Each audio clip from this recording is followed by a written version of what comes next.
Intermediate విద్యారంగంలో అగ్రగామి మన NSR impulse education institution. IIT, JEE అయినా, నీట్ అయినా తిరుగులేని విద్యా సంస్థ NSR impulse. Yes, continuation to the last class. So in phylogenetic classification or in cladistic classification, homologous organs, analogous organs are included. So to betterly explain phylogenetic classification, to betterly explain phylogenetic classification, we must consider two types of the organs. We must take two type of the organs as example. So what are the two type of the organs which may be commonly used to explain this phylogenetic classification means? One is the homologous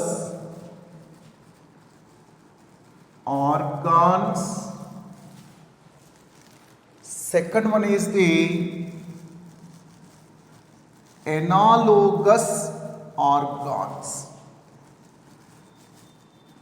First one is the homologous organ. Second one is the analogous organ.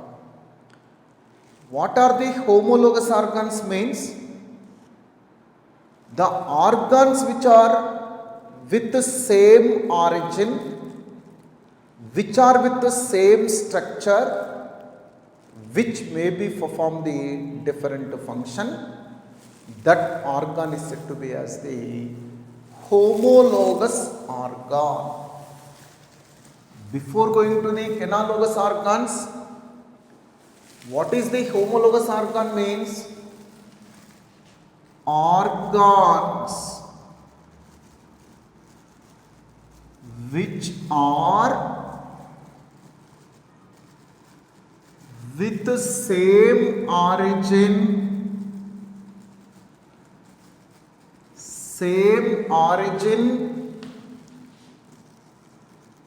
same structure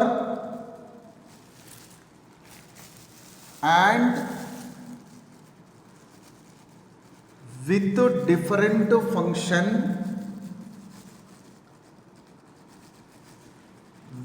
different function, are called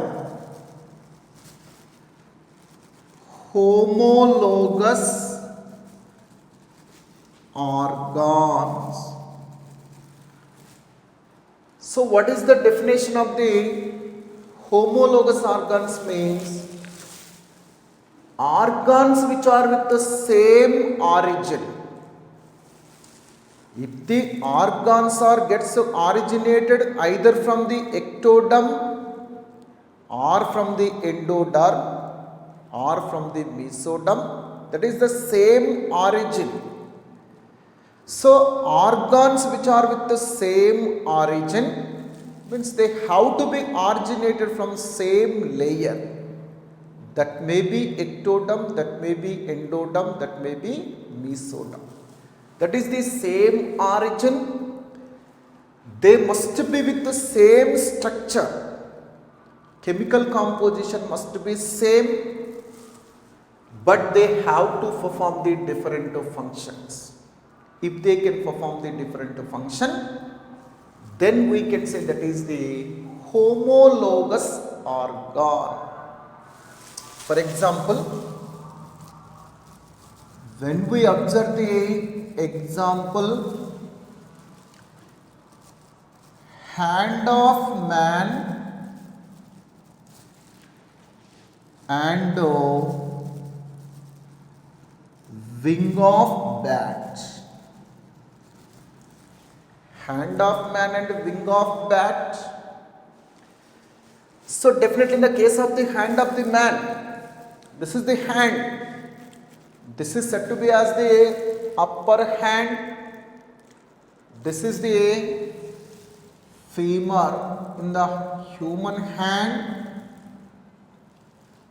The first bone which is present, this is the humor bone. This is the humor bone. Again here, this is the forearm. In the forearm,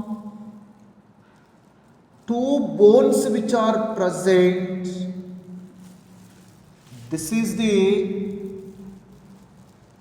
radius. This is the ulna bone in this.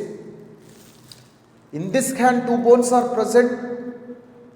Outer ulna, inner radius. Means radius and ulna bones are present. This is said to be as the wrist. This part is the wrist part. Here, carpal bones. These are said to be as the carpals. These are the carpals. So in the wrist, whatever the bones which are present, they are the carpal. So this is said to be as the form. This is the form. In the form, 5 bones which are present, they are the metacarpals. They are the metacarpals. These are the digits. Phalanges or digit. Definitely these are said to be as the digits. These are the digits. Definitely these are the phalanges. These are the phalanges. So definitely in the hand of the human, this is the humor bone. These are the radius ulna bones. This is the humor. These are the radius ulna bones. Wrist part. This is the wrist. This part is the wrist. This is with the carpal. This is the form. This is with the metacarpal. These are the phalanges. That is the digits. They are 14 in one hand. In this also 14, totally they are 28. So definitely in the case of the human hand, whatever the bones which may be present, same kind of the bones also present in the wing of the bat. In the wing of the bat also, same structure of bones are present, same pattern of bones are present. Means in the hand of man, whatever the bones which may be present, whatever the structure which is present, structure of the bones are present, same structure of the bones also present in the wing of the bat. So that this wing of the bat, hand of the man are with the same structure. Means they are with the same type of the bones. All that kind of the bones are originated from the mesoderm. Whatever these bones which may be present, these bones are originated from mesoderm. All such bones gets originated from the mesoderm. Here also whatever the bones which are present in the wing of the bat, they also originated from the mesoderm. Means they are with the same structure, same origin. But when we observe the function in the human, Hand is not useful for the flying. Hand is useful for the various multifaceted functions. Principally, they are useful for the lifting. They are useful for the lifting of various objects. Means not only for the lifting, hands may be useful for performance of multifaceted functions. To carry out various type of the functions, these hands may be useful. But what is the use of the wing of the bat? That is useful for the flighting only. Definitely this wing of the bat useful for flying. They only useful for the flying. Means hand of the man, wing of the bat, though both of them are with the same structure, though in both of them bones which are present are originated from the mesoderm, that is the same origin, nothing but bones of the bat, bones of the hand of the man are originated from the mesoderm. That is said to be as the same origin. So definitely they are with the same structure, but they may be with a different function. Wing of the bat is useful for the flying, hand of the man is useful for multifaceted functions. To carry out various type of the body functions, this kind of the hands may be useful to us. In that way, whatever the organs which are with the same origin, same structure, but if they can perform the different body functions, then that is said to be as the homologous organ. So this mode of evolution, this mode of origin, this mode of the evolution of the organ is said to be as the divergent evolution. What is the meaning of the divergency? Means deviated. Definitely hand of the man, wing of the bat originated from the same point, but they may be deviated one with another in performing of various functions. So hand of the man, wing of the bat, both of them are deviated in performing of various body functions. They are with the same origin, means they may be originated from the same point, that is the mesoderm. They are with the same structure, but they may be diversed. They may be deviated one from another in performing of body function. That is said to be as the divergent evolution.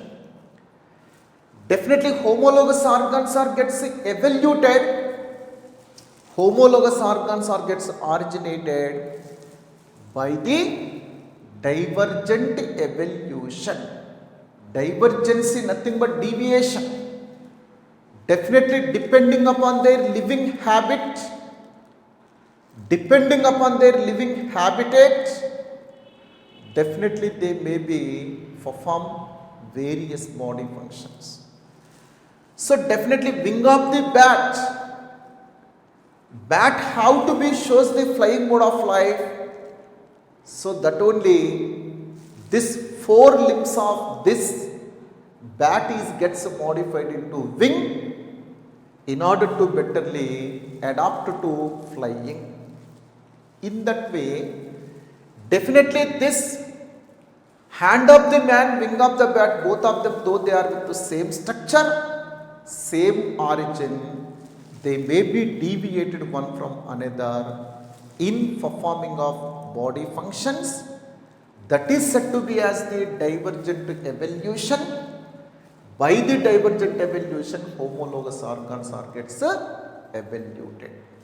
Similarly, when we observe the another example, this is the first example for homologous organ. Second example for homologous organ. Second example for homologous organ is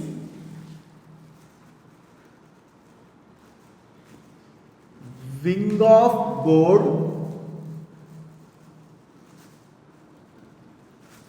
and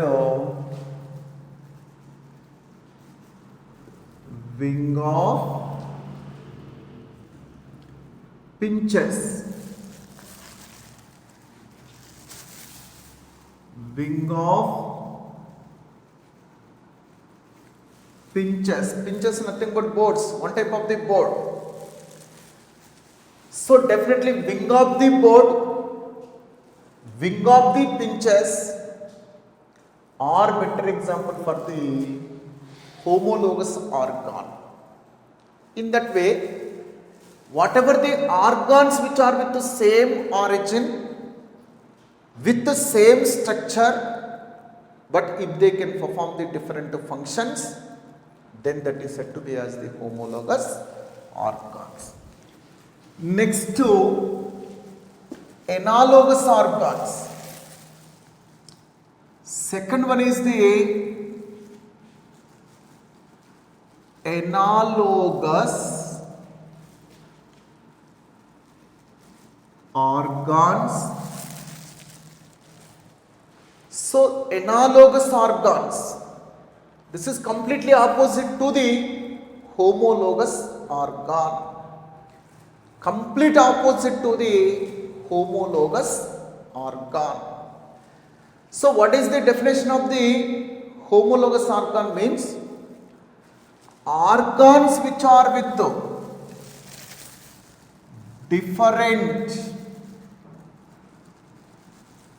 different origin,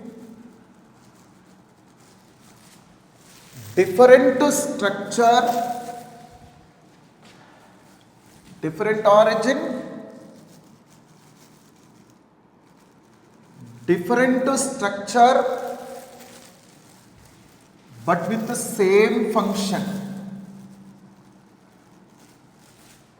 But with the same function are called analogous organs.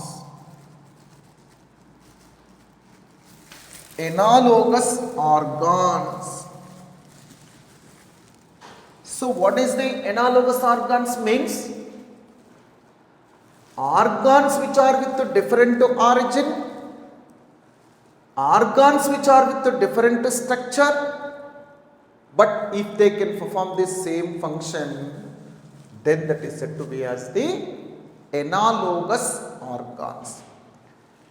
Definitely organs which are with the different structure, different origin, if they may be perform the same function, then that is said to be as the analogous organs. Better example for this is the wing of bird and wing of insect. That is the cockroach. Insect is the cockroach. So what is the structure of the wing of the bird? Means in the wing of the bird, like that of our hand, humor bone is present, radius and ulna bones are present. This is the radius, this is the ulna bones are present. These are the carpal. They are the carpals. These are metacarpals. These are digits. Like that. Digits are present or phalanges. These are the phalanges. So definitely in the wing of the bird,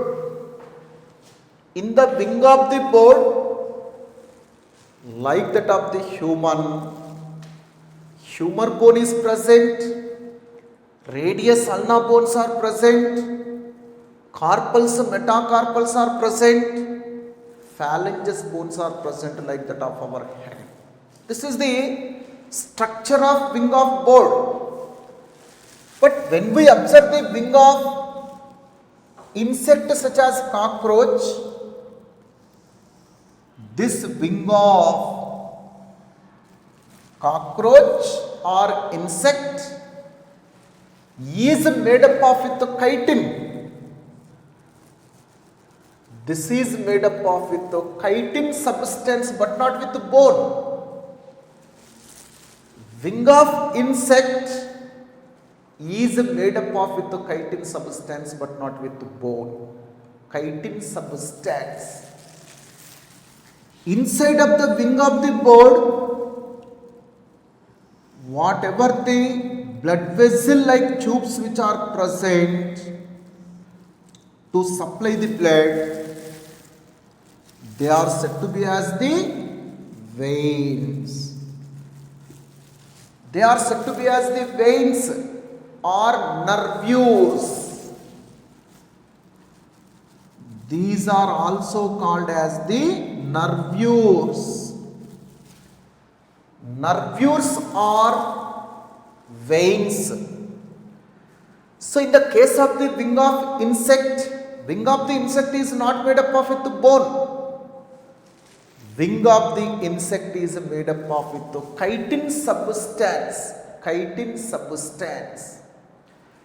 Inside of the wing of insect, tubes which may be present, the tubes are said to be as the veins or nervures.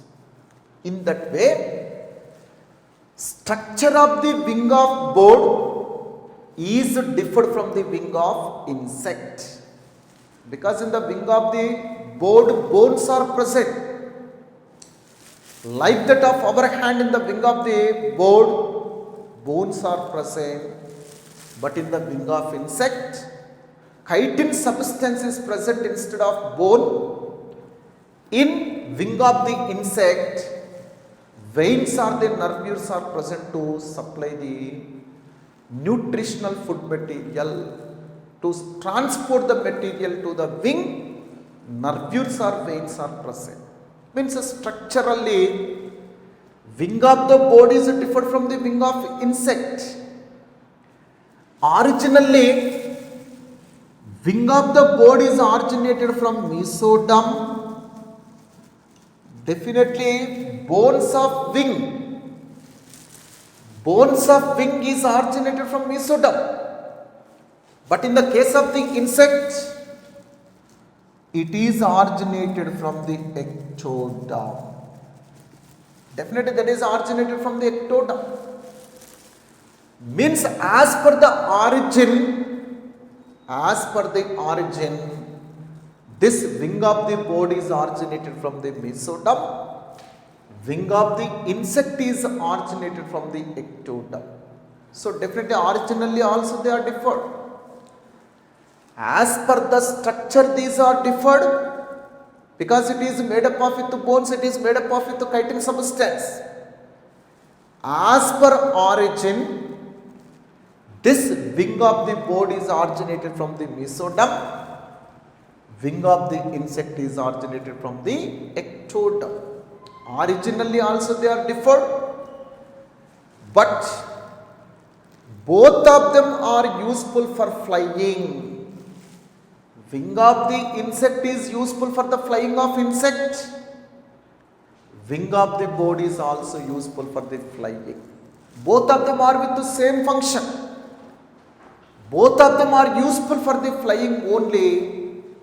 In that way, organs which are with different origin, organs which are with different structure, but if they may be perform the same function, then they are called as the analogous organs. So how that kind of the analogous organs are gets evaluated? As per the evaluation, how they may be evaluated means by the convergent evolution. What is the meaning of the convergent? Coming close. Though they are originated at different sites, though they are with different structures, but they may be comes close in performing of same function. Though they are with different origin, though they are with different structures, but if they may be similar, if they may be coming close in performing of same function, such evolution is said to be as the convergent evolution. Converge means coming close. They are similar, they are coming close in performing of the same function, though they are with the same, though they are with the different origin, different structures. In that way, wing of the body is with the different structure and different origin. Wing of the insect is with the different structure and different origin. But they comes close. That means they are similar in performing of the same body function. That is said to be as the convergent evolution. Homologous organs are gets evaluated by convergent evolution. Analogous organs are gets originated by the convergent evolution. Homologous organs are gets originated by the divergent evolution. Homologous organs are gets evaluated by the divergent evolution. Analogous organs are gets originated by the convergent evolution. This is the one example. Another example for analogous organs. This is the first example. Second example for analogous organs is wing of bird and patagia of flying squirrel. Flying squirrel. Wing of the bird, patagia of flying squirrel. Patagia means the skin between the body and hand. The skin between the body and the foreleg is said to be as the patagia. Just assume. So this is the body of an individual. In this case, these are the forelimbs. This is the forelimb. This is the hind limb. This is the hind limb. So definitely between the body and the forelimb, like this. Between the body and the forelimb, this is said to be as the forelimb. Between the body and the forelimb, whatever the skin which is present,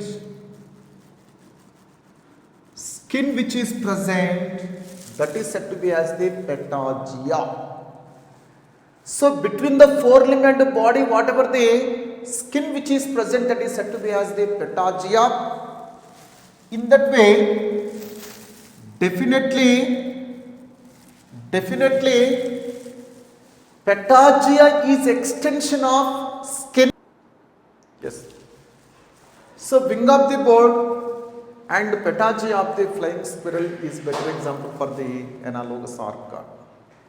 So in that way, analogous organs are evaluated by the convergent evolution.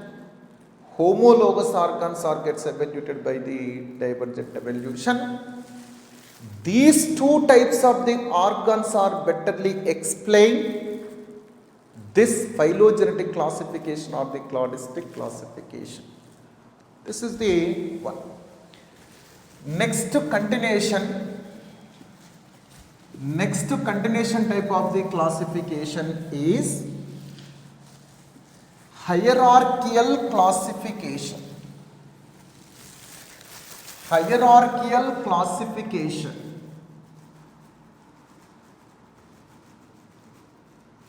Hierarchical classification method. What is the hierarchical classification means? If the different group of the animals, if they may be categorized into convenient categories based on the easily observable characters, then that is said to be as the classification. Then if this convenient categories represent various levels of convenient categories, then that is said to be as the hierarchical classification. What is the meaning of the hierarchy? Hierarchy means grouped into series. Grouped into series or grouped series means in a sequence. If this kind of the animals maybe gets arranges in a sequence from high to low, if animals maybe gets arranges as the different taxons, then that is said to be as the hierarchy. Definitely, if this kind of the animals are gets grouped into various convenient taxons in a sequence, in a series, then that classification is said to be as the hierarchical classification. Definitely, what is the meaning of the hierarchy? If the animals are grouped into different category of taxons in a series,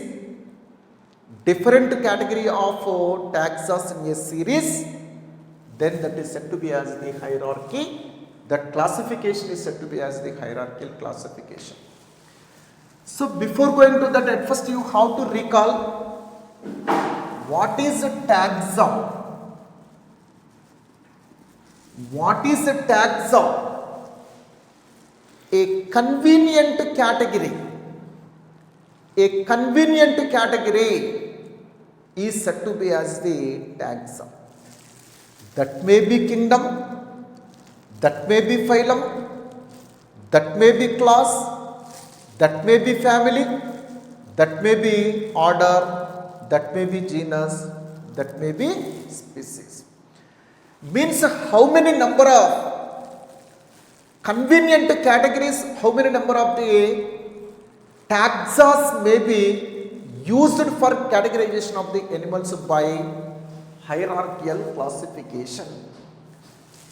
How many number of taxons are very commonly used to betterly classify this living world by the hierarchical classification means 7 taxons, 7 obligatory hierarchical taxas are very commonly used for getting the classification of the animal kingdom.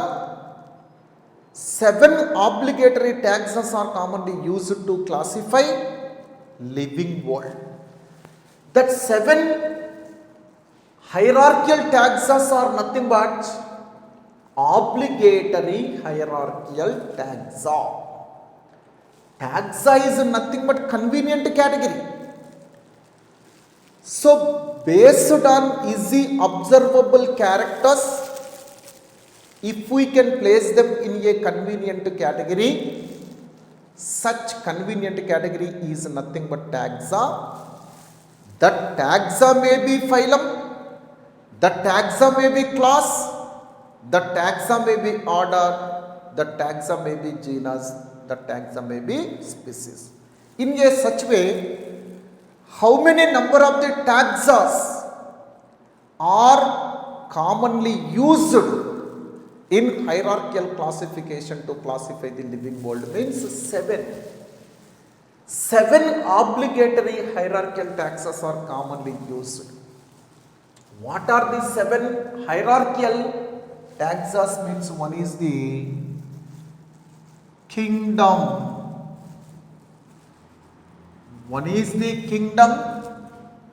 This is the top order taxa. Second one is the phylum.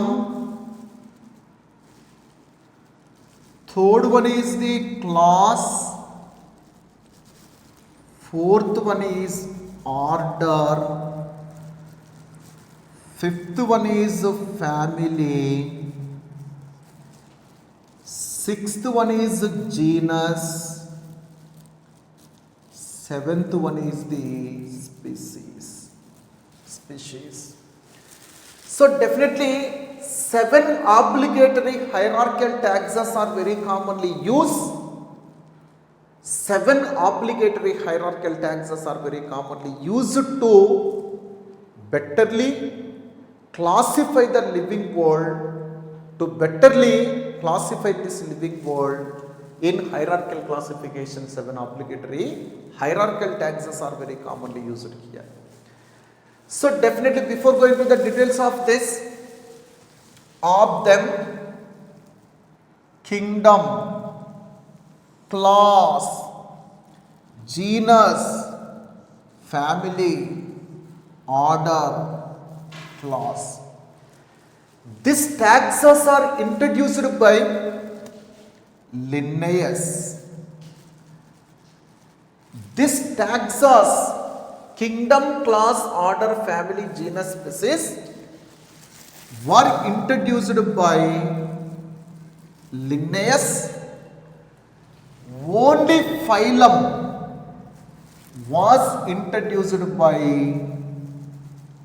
Haeckel.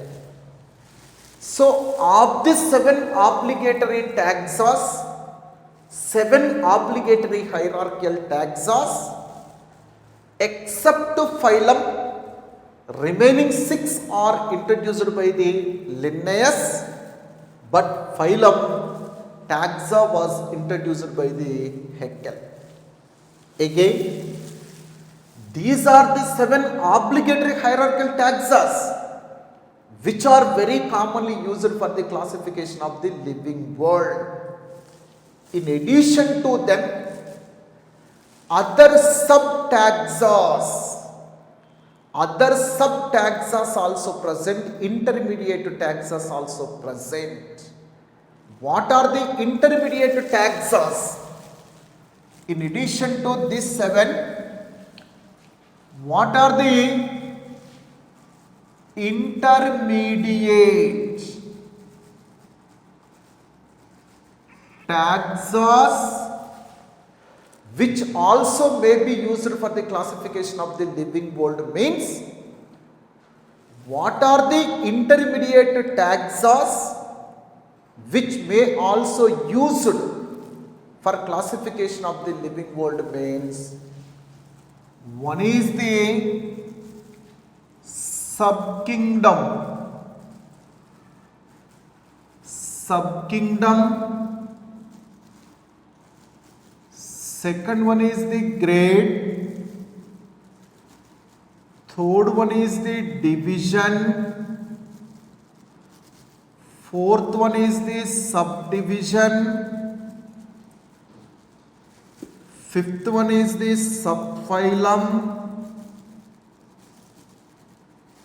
Sixth one is the superorder. Seventh one is the suborder.